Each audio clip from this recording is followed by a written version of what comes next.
El cálculo del número de pacientes a estudiar por grupo está íntimamente ligado a los supuestos que se establecen a priori en un estudio.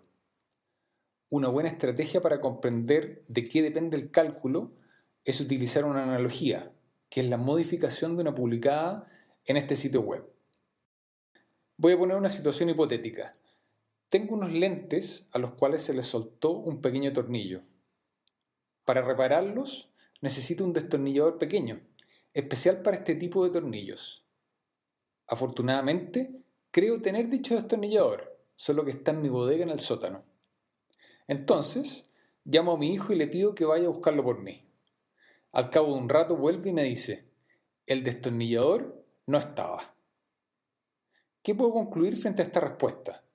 Para ello, hay dos grandes alternativas. Que efectivamente el destornillador no estaba y por lo tanto la respuesta es un verdadero negativo. O que el destornillador estaba, pero mi hijo no fue capaz de encontrarlo y por lo tanto la respuesta es un falso negativo.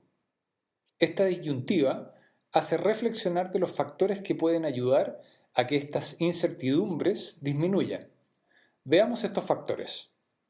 El primero es el tamaño de la herramienta. Es intuitivo que mientras más grande es la herramienta que le pido a mi hijo buscar, más fácil será que la detecte. Así, si le pido un serrucho, por ejemplo, será más fácil que lo encuentre comparado con un pequeño destornillador para lentes. El segundo factor es el orden de mi bodega.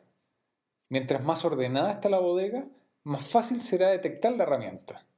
Así, si tengo todas mis herramientas ordenadas por tamaño en un soporte iluminado, más fácil será detectarla. El tercero es la experiencia y sagacidad de mi hijo. Mientras más sagaz y con experiencia en herramientas sea mi hijo, más fácil será detectar la herramienta requerida. El cuarto será mi rango de tolerancia para aceptar una herramienta similar a la requerida. Existe la posibilidad que exista una herramienta de similares características, aunque no sea adecuada para hacer el trabajo.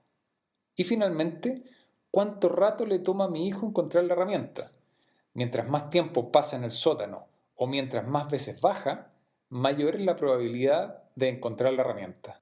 Considerando estos factores, hay varias alternativas para la conclusión a la respuesta el destornillador no estaba, pero veamos las más extremas.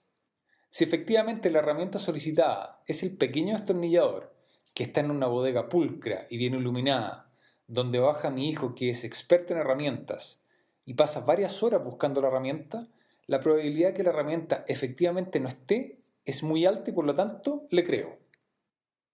La otra alternativa es que si efectivamente la herramienta solicitada es el pequeño destornillador, pero está en una bodega muy desordenada y oscura, donde baja mi hijo menor, muy inexperto en herramientas y solo baja por unos segundos, ya que le da susto la oscuridad, la probabilidad de que la herramienta efectivamente no esté es muy baja y por lo tanto no le creo.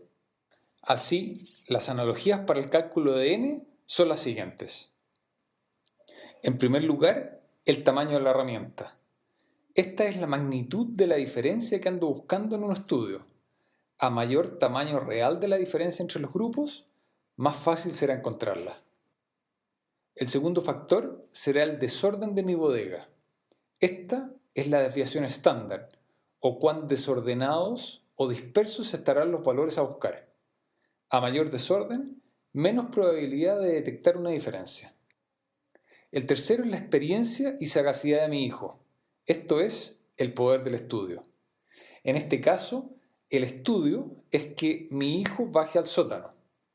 Si es muy sagaz y experto, la probabilidad de hallar la herramienta es alta.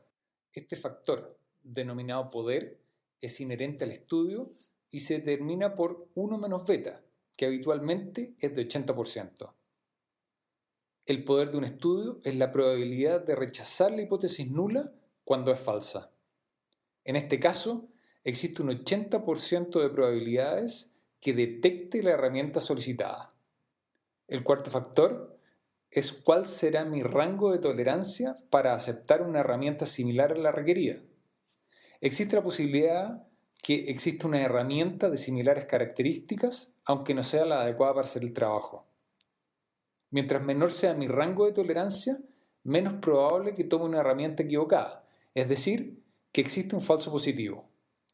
Esto es el valor alfa que estoy dispuesto a aceptar.